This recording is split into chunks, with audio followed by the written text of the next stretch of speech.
بسم اللہ الرحمن الرحیم۔ السلام علیکم پیارے دوستو، ہم امید کرتے ہیں کہ آپ خیریت سے ہوں گے اور ہماری دعا ہے کہ اللہ پاک آپ کو خیر و عافیت سے رکھے۔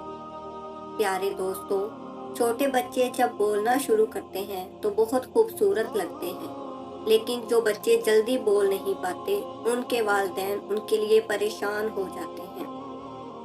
پیارے دوستو، آج کی ویڈیو میں ہم آپ کو ایسا عمل بتانے جا رہے ہیں جس کے کرتے ہی آپ کا بچہ فر بولنے لگے گا کہ آپ خود حیران رہ جائیں گے۔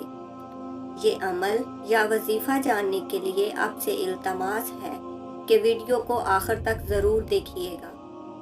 پیارے دوستو، اگر آپ ہمارے چینل اسپریڈ اسلامک انفارمیشن کی ویڈیو پہلی بار دیکھ رہے ہیں اور ابھی تک آپ نے ہمارے چینل کو سبسکرائب نہیں کیا تو ہماری آپ سے گزارش ہے کہ آپ ہمارے چینل کو ضرور سبسکرائب کر لیں اور ساتھ ہی لگے بیل کے بٹن کو بھی پریس کر لیں تاکہ آپ کے پاس فیوچر میں ہماری اپلوڈ ہونے والی مزید اسلامک اور معلوماتی ویڈیوز کا نوٹیفیکیشن بر وقت ملتا رہے۔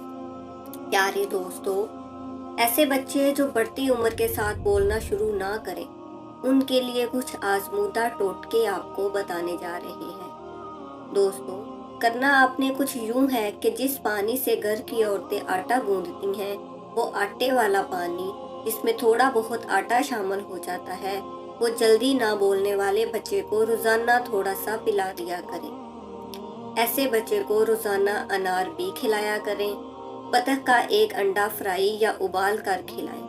ہفتے میں 2 سے 3 مرتبہ تو ضرور کھلائیں۔ یہ ٹوٹکے زبان کی گرہ کھولنے کے لیے بہت لاجواب ہیں۔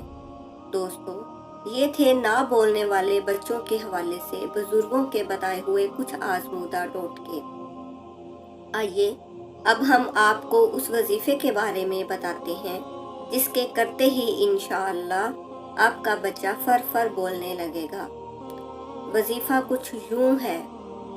ایسے بچے جو 3 سال کی عمر سے بھی اوپر ہو جاتے ہیں لیکن بولتے نہیں، ان کے لیے یا مقدمو یا اللہ ہو، یا مقدمو یا اللہ ہو، یا مقدمو یا اللہ ہو کی ایک تسبیح روزانہ کسی بھی نماز کے بعد پانی پر دم کر کے بچے کو پلائیں۔ انشاءاللہ آپ کا بچہ جلد بولنا شروع کر دے گا۔ اگر مستقل بچوں کو پلائیں گے تو بچے ذہین ہو جاتے ہیں۔ حدیث شریف میں آتا ہے، حضور اقدس صلی اللہ علیہ وآلہ وسلم نے فرمایا، جب چھوٹے بچے بولنا شروع کریں تو اپنے بچوں کی زبان سے سب سے پہلے لا الہ الا اللہ محمد رسول اللہ کہلواؤ۔ شکریہ۔